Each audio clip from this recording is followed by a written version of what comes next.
Je crois qu'il y a 2 semaines en arrière, j'avais prêché sur la prédestination du salut. Je vais revenir un peu là-dessus. Et on avait dit que, d'abord, le désir de Dieu est que tous soient sauvés et se repentent. Ça, on l'avait signifié la fois dernière. On avait dit également que l'homme a un libre arbitre qui lui permet de dire oui ou non à l'appel de Dieu. Et ce libre arbitre-là joue un rôle très important dans notre salut. Nous avons également vu que nous avons un Dieu qui agit selon un dessein éternel et bienveillant. Nous marchons dans un plan divin. Rien dans la vie du croyant n'est accidentel. Et que Dieu nous a choisis avant la fondation du monde. Donc, avant toute œuvre humaine.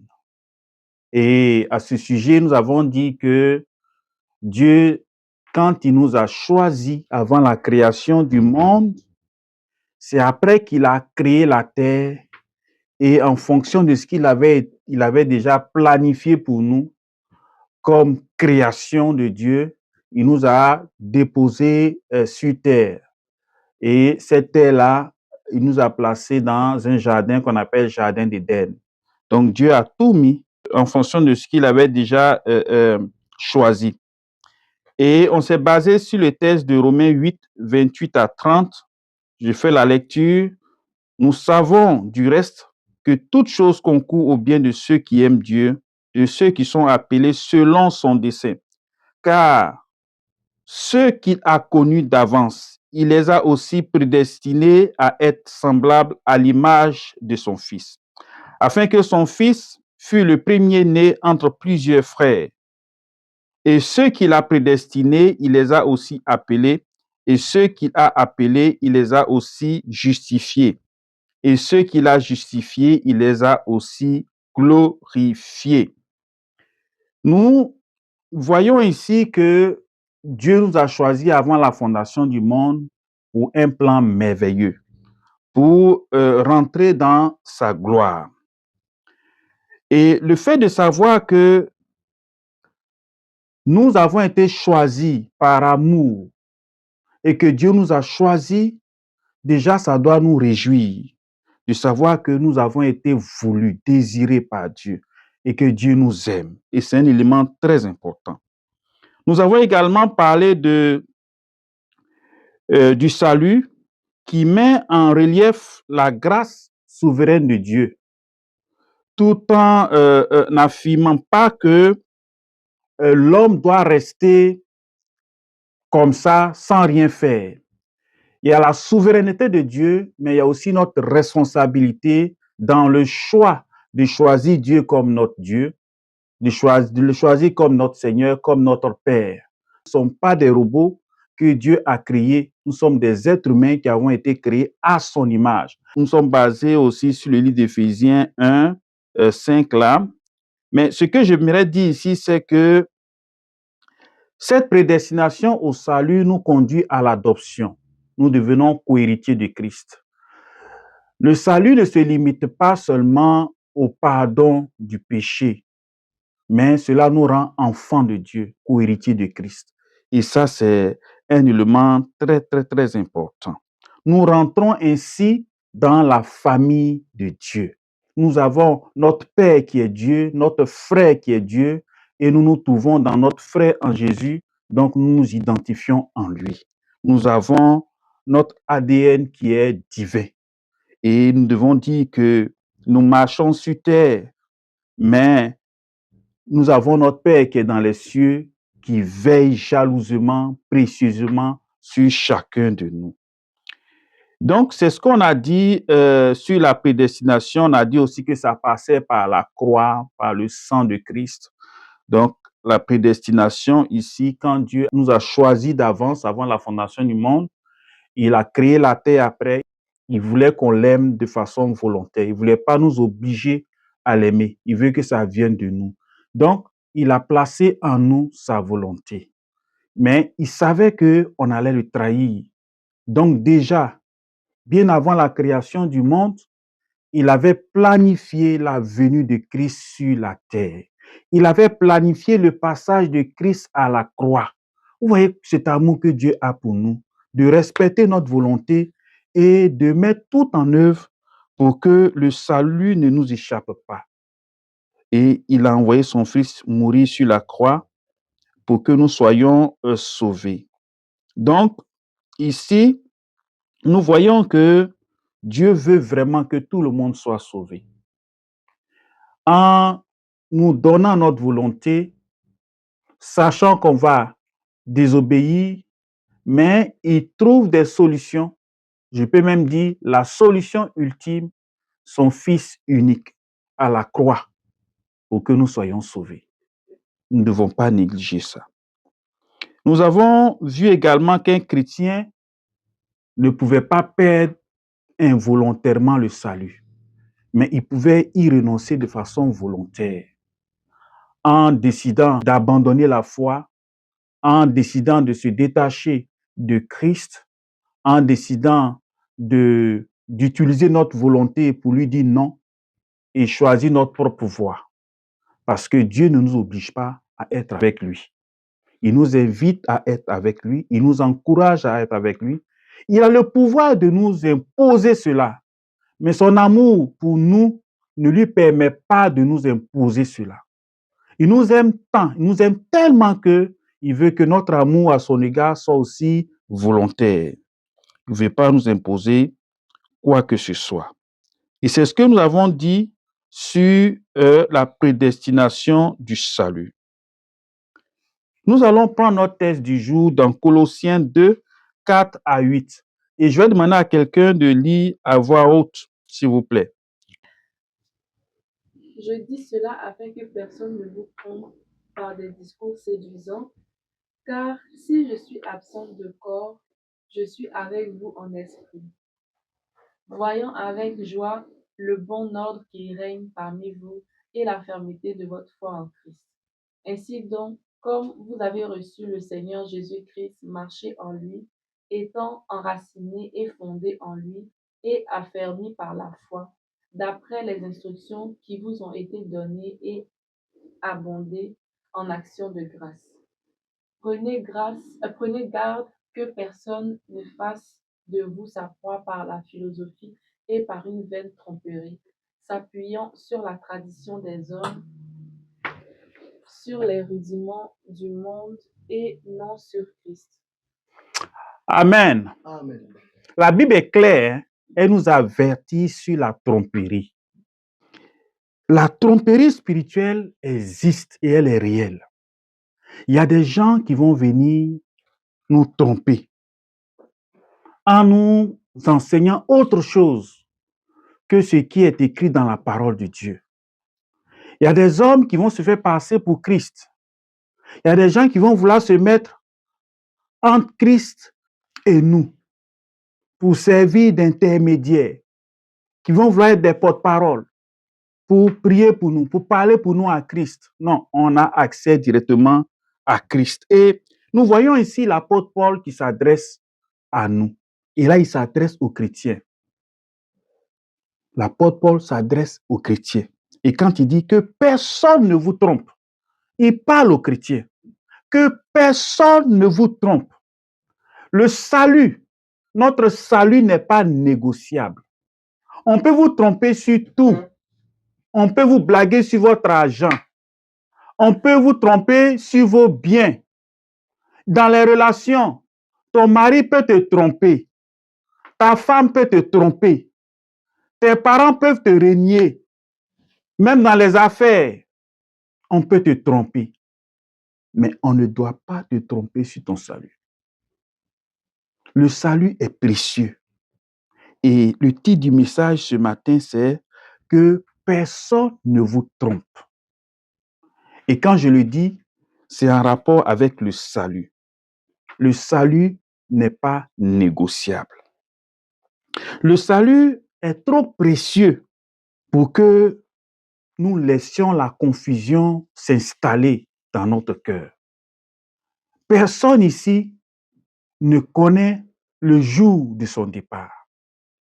Est-ce qu'il nous reste encore un jour, une semaine, un an, 10 ans, 40, 50, 60? On ne sait pas.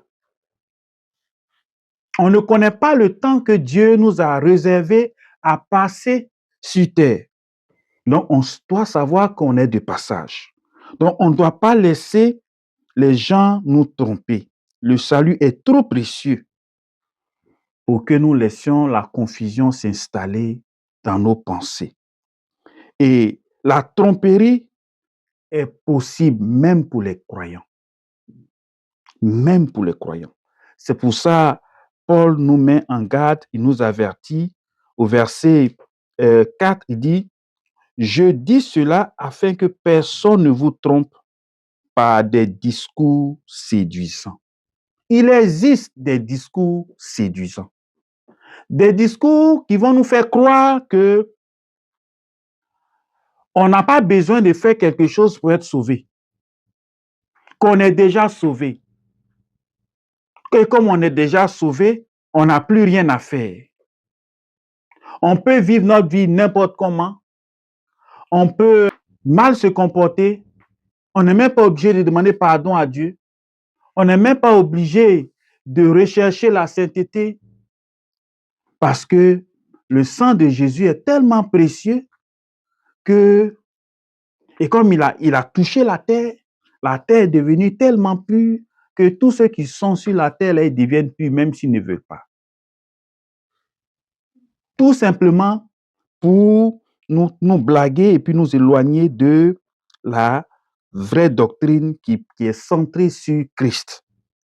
Toute doctrine qui diminue l'œuvre de Christ à la croix, ou bien qui veut supplanter l'œuvre de Christ à la croix, est une tromperie. Et nous ne nous laissons pas distraire par cela. Si Dieu a envoyé son Fils mourir à la croix, c'est parce que c'est important. Et quand il est venu mourir à la croix, il nous a dit quoi? Que chacun se charge de sa croix et le suive. Il n'a pas dit, j'ai tout fait, c'est fini, ne faites plus rien, restez chez vous, ne devenez pas chrétien, restez où vous êtes. Avant de monter aux cieux, il a laissé une ordonnance à ses disciples pour que la parole de Dieu soit annoncée partout et que tous viennent à lui. Donc, nous avons un devoir d'obéissance ici à marcher dans la voie de l'Éternel, dans la sainteté, nous rapprocher de lui. Le salut ne vient pas des traditions humaines. Elle vient d'une personne, Jésus-Christ. Elle ne repose pas sur une religion. Elle repose uniquement sur Jésus-Christ. Et c'est ce que Colossiens, au verset 2, nous voyons ici, « Prenez garde que personne ne fasse de vous sa proie par une vaine tromperie, s'appuyant sur la tradition des hommes et non sur Christ. » Beaucoup se fient à l'apparence religieuse, à leur baptême, à leurs œuvres, les bonnes œuvres, aussi à leur culture chrétienne. Et ces personnes pensent que c'est suffisant pour être sauvés. Ce n'est pas la religion qui sauve. Nous sommes réunis ici, nous sommes donnés un nom, Mission Jésus sauve. On dit aussi, on a 2 noms, Centre chrétien Jésus sauve.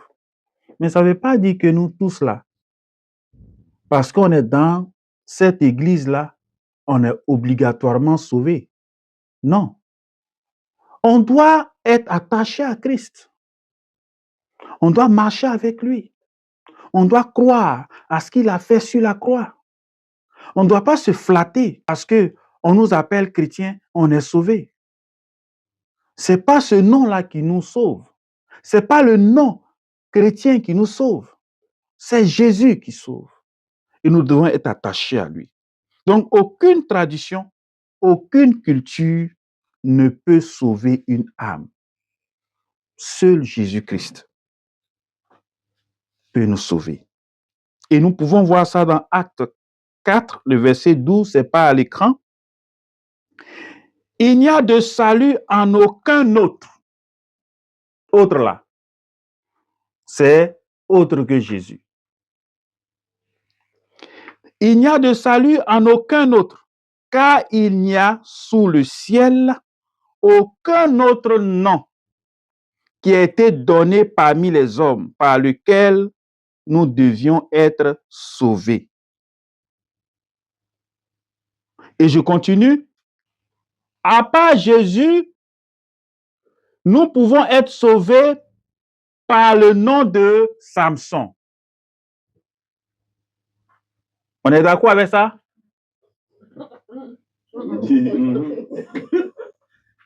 À part Jésus, nous pouvons être sauvés par le nom de Samson. On est d'accord avec ça?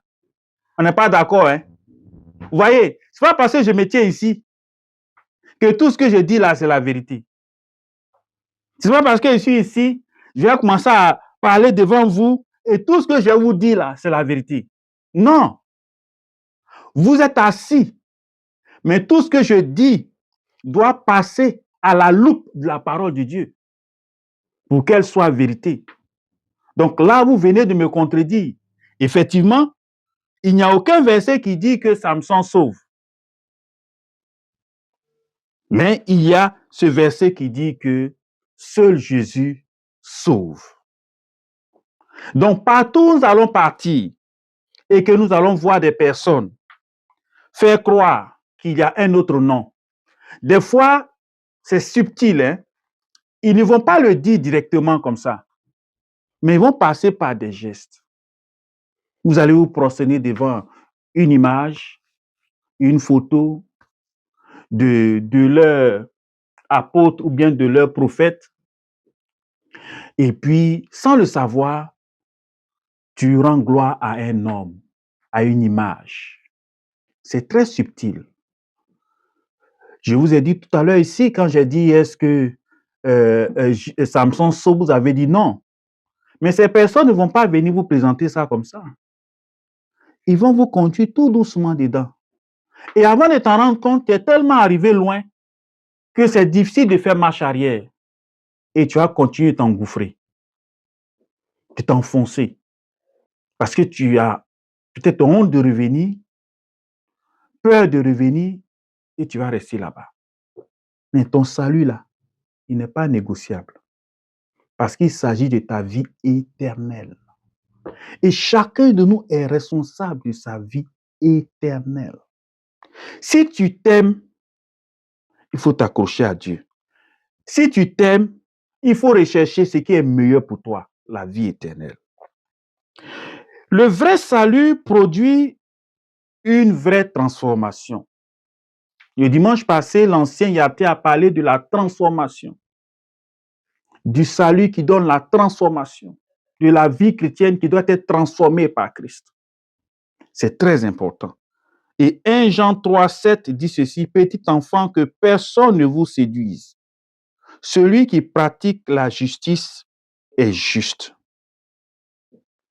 Le salut ne se limite pas à la confession verbale, mais à la transformation, au changement de cœur, à la transformation du cœur, de la conduite, de comportement.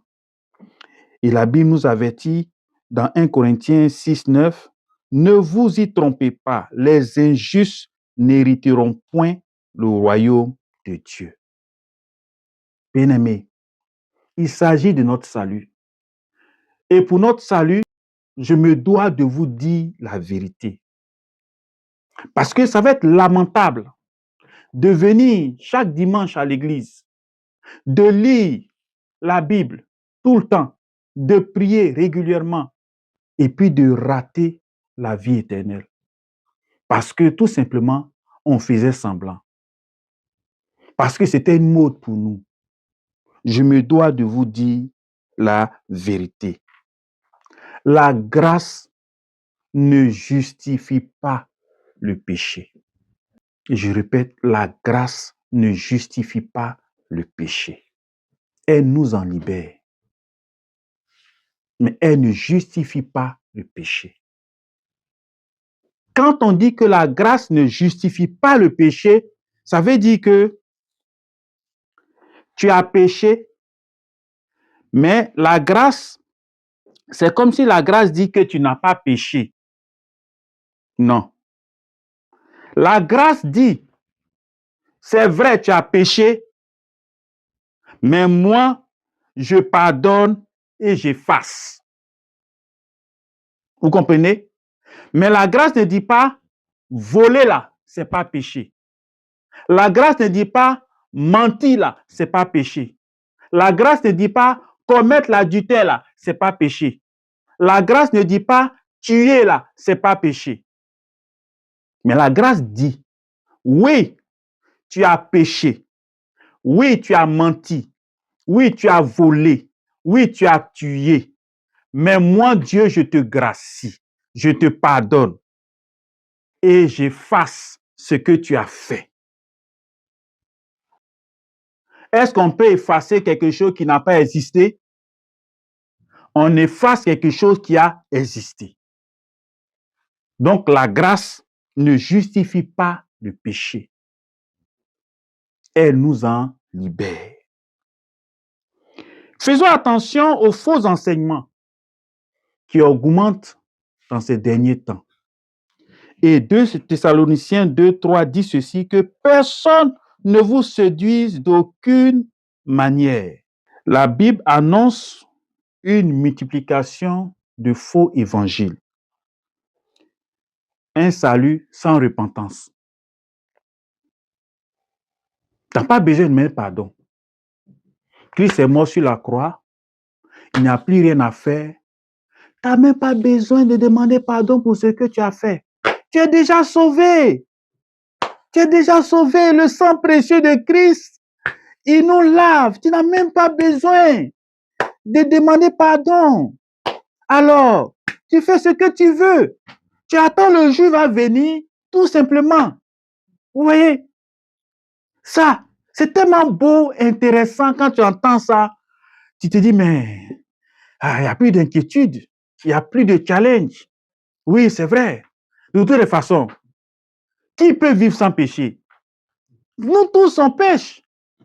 Donc, si Christ est venu mourir, oh, mais c'est pour effacer les péchés passés, les péchés présents et futurs. Donc, on marche dans la sainteté. On marche dans la sainteté. Bien qu'étant menteur, on marche dans la sainteté. On marche dans la sainteté. Bien qu'étant criminel, tous les jours, on marche dans la sainteté. On marche dans la sainteté, bien que nous levons le matin et allons faire notre métier de criminel, d'agresseur. Le matin, on va, on agresse, on prend l'argent des gens, on vient, on paye la dîme. Le matin, on se lève, on va se prostituer, on nous paye, on vient, on paye la dîme. La grâce ne justifie pas le péché. Et il y a aussi des enseignements qui mettent l'accent sur une foi sans obéissance. Une foi sans obéissance à Dieu. Tu prends Dieu comme ton ami. Tu parles à Dieu comme ton ami. Pourtant, nous tous, on est ici, là, on sait que si Trump vient s'asseoir ici pour parler à Trump, bon, je sais qu'il y a certains qui ne l'aiment pas trop, mais c'est le président des États-Unis. Donc, Trump est assis ici. Mais toi, tu penses que moi, je vais m'arrêter comme ça pour parler à Trump? Non. Peut-être je vais m'asseoir un peu à côté pour m'abaisser pour lui parler. Par respect. Je ne vais pas parler à Trump comme ça. Ouais, Trump, mec, écoutez, qu'est-ce que tu fous en Iran? Non. Non, je ne peux pas parler comme ça. Je vais m'abaisser, venir, oui, monsieur le président, oui, oui, oui. C'est comme ça que je vais parler. Nous devons avoir une conduite d'obéissance envers Dieu. Et une foi sans obéissance à Dieu, ce n'est pas un bon enseignement. Il y a aussi l'enseignement d'un Christ sans croix. C'est-à-dire que C'est comme s'ils veulent dire même que Christ, même là, il n'est pas mort sur la croix. C'est qu'il est Dieu. Dieu ne peut pas mourir. Dieu ne peut pas mourir. Donc, il a fait semblant sur la croix, ils l'ont détaché, ils l'ont envoyé dans le tombeau, et puis la nuit, il a appelé quelques gars, ils ont roulé la pierre, et puis il a appelé, et puis il est sorti. Non, Christ a souffert sur la croix. Il a été cloué. On l'a déshabillé nu. C'est qu'on monte à la télé et puis on met un petit truc pour cacher ses parties intimes et tout ça là. Ça, c'est un film. Ils l'ont déshabillé nu. Imaginez le Fils de Dieu. Ils l'ont déshabillé, ils l'ont chicoté, ils ont percé ses mains, ses pieds, son côté. C'est ça la vérité. Pourquoi ils ont fait ça? C'est à cause des atrocités que nous faisons. C'est à cause de nos péchés. Nos péchés étaient tellement que la mort de Christ ne pouvait être que cruelle. Parce que nous sommes cruels. Donc sa mort ne pouvait être que cruelle. Ils l'ont tué de façon atroce. Parce que nos péchés là, vraiment c'était abominable. Donc quand le diable a pris ce moment-là, ah là là là là là là, ils ont vraiment festoyé ce jour-là. Le monde des ténèbres était en transe. Et ils ont fait tout ce qu'ils pouvaient pour humilier Dieu, le Fils de Dieu et le Père en même temps.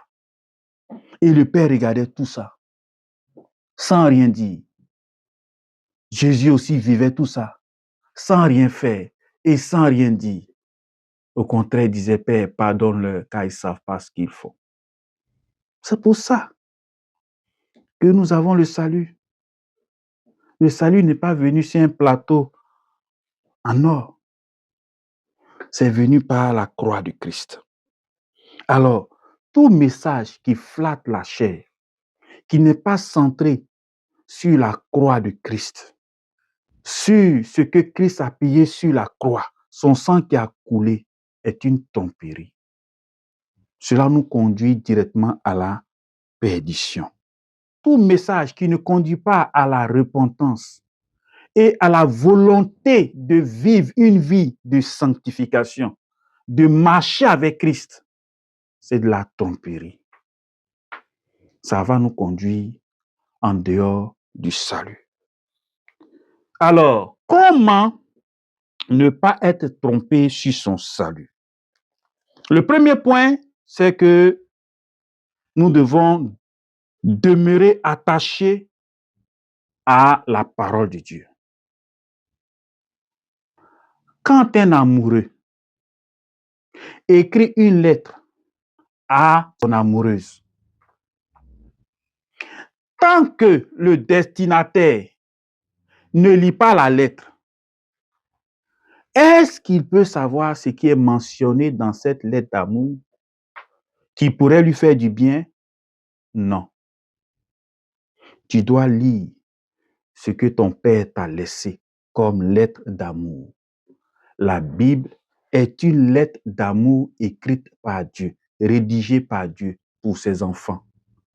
Et c'est dans cette lettre d'amour qui est la Bible que tu vas comprendre tout ce que Dieu a planifié pour toi, ce qu'il veut que tu fasses et comment tu dois le faire et quand tu dois le faire. Donc, tu dois être attaché à la parole de Dieu. C'est-à-dire, lis comme l'ancien Yaté a dit le dimanche passé, c'est pas une lecture intellectuelle. Lis, méditer et prendre une décision après cette lecture-là. C'est que cette parole qu'on lit doit nous transformer. Donc, nous devons être attachés à la parole de Dieu. Le deuxième point, c'est que nous devons examiner régulièrement notre foi. Qui a déjà fait un examen, une évaluation de sa marche avec Dieu? Qui a déjà fait ça? Qui a déjà fait ça? Et quand est-ce que tu as fait? Est-ce qu'on le fait de façon régulière? On fait ça quand on veut, quand on se rappelle un peu. Mais normalement, ça devait être au moins une fois par jour. Au moins ça. Au moins une fois par jour, on devait faire notre bilan, notre marche, le bilan de notre marche avec Dieu. Au moins une fois par jour. Où tu regardes, qu'est-ce que tu as fait toute la journée? Qu'est-ce qui a marché? Qu'est-ce qui n'a pas marché? Qu'est-ce que j'aurais pu faire de mieux? Pourquoi ici, je suis tombé? Et puis prendre des résolutions par rapport au jour prochain.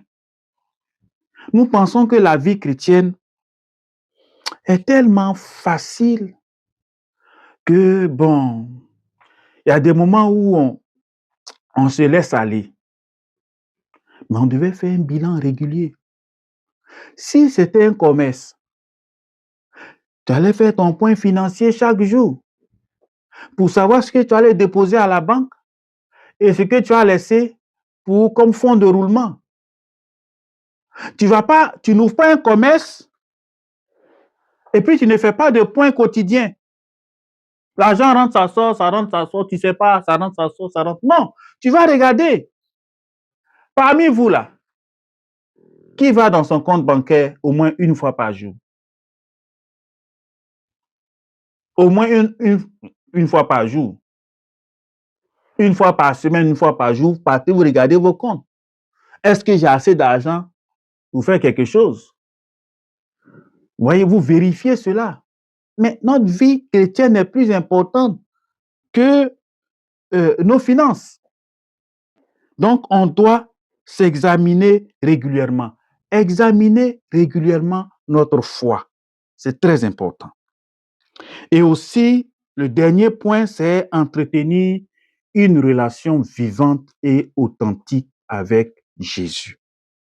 Le salut, ce n'est pas quelque chose qu'on vérifie qu'une seule fois, mais c'est une marche quotidienne en Christ. On doit s'examiner, vérifier notre relation avec Christ là. C'est comment? Notre attachement à lui, c'est comment? La façon dont les sarments sont attachés au cep, comment nous on est attaché à lui? Comment on est attaché à lui? De la même façon, un fœtus est attaché à sa mère par un cordon ombilical. C'est comme ça qu'on devrait être attaché à Christ. Ce qu'il mange, on mange. On reçoit son sang. On reçoit la force qui vient de lui. On dépend entièrement de lui. Mais nous, des fois, on se comporte différemment. Quand on prend l'énergie, au lieu de rester là, être nourri par l'énergie régulièrement, on s'éloigne. On couche quand on manque d'énergie, là que on revient. On a les bénédictions. Quand ça va, on l'oublie. On s'en va, on fait tout ce qu'on veut. Quand ça finit, on revient. On prend.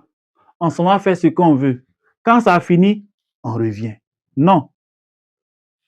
Nous devons être attachés à lui. Et quand il nous fortifie, quand il nous bénit, nous devons d'abord attendre. C'est quelle ordonnance, c'est quelle obligation qui est liée à cette bénédiction-là? Qu'est-ce que je dois faire de ce que j'ai reçu de lui? Ah, va faire telle chose. Et tu fais la chose. Quand ça va, on n'écoute pas Dieu.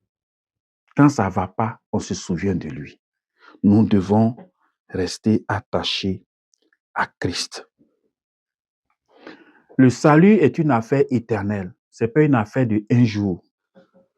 Ce n'est pas une affaire d'une semaine. Donc, nous ne devons pas laisser l'ennemi nous tromper. Aujourd'hui, Dieu nous dit que personne ne doit nous tromper sur notre salut. Qu'on peut tout perdre, sauf notre salut. Notre salut est très précieux. Notre corps, le corps dans lequel nous sommes présentement, nous allons le perdre un jour. Je parle de la chair. Nous allons la perdre un jour, obligatoirement. Dans la tombe, Elle va mourir, elle va pourrir également là-bas, dans la tombe. Et même si Christ venait, maintenant là, cette chair allait tomber. C'est un autre corps glorieux qui allait partir. Donc forcément, nous allons perdre quelque chose. Ne nous attachons pas à elle. Attachons-nous à notre vie éternelle. Le vrai salut, il se trouve en Jésus seul. Il est fondé sur la vérité, c'est-à-dire que le péché existe. Le péché nous condamne, mais la croix nous délivre. Et nous devons nous accrocher à Christ. Je ne dis pas qu'on ne va pas pécher, mais qu'on ne pêche pas de façon volontaire d'abord. Et si ça arrive, qu'on demande pardon à Dieu. C'est ça le plus important. Nul n'est parfait. Mais la Bible dit que la grâce est toujours disponible pour nous laver de tout péché. Mais on ne se lève pas pour dire ce matin, bon, moi je vais aller pécher, puis après je viens demander pardon à Dieu. Ce matin, je vais aller tuer quelqu'un, puis je vais demander pardon à Dieu. Même si tu le fais, Dieu va te pardonner. Même si tu le faisais, Dieu va toujours te pardonner. Mais il ne faudrait pas que la mort te trouve dedans. Parce que si la mort te trouve dedans, tu sais où tu pars. Nous ne devons pas chercher à pécher de façon volontaire. Donc la vérité ici, c'est de comprendre que Christ est venu mourir pour nous. Nous devons l'honorer en respectant l'acte qui a été porté à la croix. Nous devons respecter son sang qui a coulé pour nous. Et le respect de ce qu'il a posé comme acte sur la croix, c'est de marcher dans l'obéissance. Nous devons comprendre aussi que le salut produit un changement réel. Quand tu sais que quelqu'un est mort pour toi, et ce n'est pas n'importe qui, et que c'est le Fils de Dieu, qu'il n'a commis aucun péché, qu'il est venu mourir de façon atroce pour toi, tu dois considérer ça et faire attention à ce que tu fais. Tu dois considérer ça et demander pardon quand des fois tu te conduis mal. Pour rien, tu te mets en colère. Pour rien, tu t'énerves. Pour rien, tu agresses. Pour rien, tu insultes. Pour rien, tu te moques. Tu dois avoir ce réflexe-là d'aller rapidement demander pardon à Dieu. Il n'y a personne ici qui ne commet pas de péché. Tout le monde en commet. Mais la force du chrétien, c'est de retourner rapidement à Dieu pour dire, Seigneur, pardonne-moi. De pleurer devant Dieu, Seigneur, pardonne-moi. C'est de regretter son acte. C'est ça la force du chrétien. Regretter ton acte et demander sincèrement pardon à Dieu. Ne regarde pas ce que les gens vont penser de toi. Oh, lui là, c'est comme ça, elle est, c'est comme ça, elle est. Ils ne savent pas ce que tu vis dans l'intimité avec ton Dieu. C'est vrai, j'ai fait cela, je suis condamnable. Je me suis mal comporté, c'est vrai. Mais et après? Est-ce que tu sais ce qui s'est passé? Je suis allé devant Dieu. J'ai dit, Seigneur, voilà comment j'ai fait. Je me suis mal comporté envers mon frère. J'ai mal parlé à mon frère. Je ne l'ai pas respecté. J'ai même crié sur lui. J'ai même dit ce qu'on ne devait pas dire. Un pasteur ne devait pas dire. Un chrétien ne devait pas faire. Pardonne-moi. Et lui, il me pardonne. Et quand tu peux, tu appelles ton frère. Tu lui dis, pardonne-moi. J'ai mal agi. Et quand Dieu regarde ça, Dieu, il te bénit et il te pardonne et il efface ce que tu as fait.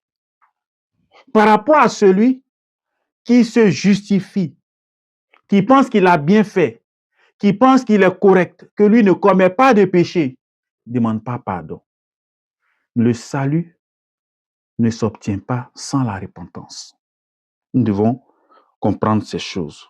Donc Dieu ici ne vient pas pour nous condamner. Quand on parle du salut, il ne vient pas pour nous condamner. Il ne vient pas pour nous dire que le salut n'est pas accessible. Il ne vient pas pour nous dire que nous ne méritons pas le salut ou bien que nous n'avons pas droit au salut. Non, non, son Fils est mort à la croix. Nous avons droit à cela. C'est pour ça qu'il est mort. Donc nous avons droit au salut. Mais Dieu ici vient nous sécuriser dans la vérité, en nous disant comment on doit se conduire. Quand quelqu'un te parle dans la vérité, c'est profitable pour toi. Mais quand il vient te flatter, il ne te fait pas du bien. Parce qu'un jour, tu seras surpris. Et puis tu as dit, mais je ne savais pas, on ne m'a pas dit. La vérité, comme le disent très souvent les Ivoiriens, les Africains, on dit quoi, la vérité rougit les yeux, mais ça ne les casse pas. Moi, je préfère avoir les yeux rouges que de devenir aveugle par le mensonge. Parce que c'est le mensonge qui casse nos yeux. Donc, la vérité va seulement rougir nos yeux. Je préfère ça et voir clair que de devenir totalement aveugle. Donc, le véritable salut repose sur Christ. Il produit la vie éternelle. Il résiste également à la tromperie. Donc, ne laisse personne te tromper sur ton salut. Tu peux les laisser prendre tes biens. Tu peux les laisser prendre tes vêtements. Jésus a été dépouillé de tous ses vêtements. Il a été dépouillé de son honneur. On l'a humilié. Il a tout laissé. Mais le salut, là, il n'est pas négociable. Que personne ne nous trompe. Que personne ne nous trompe.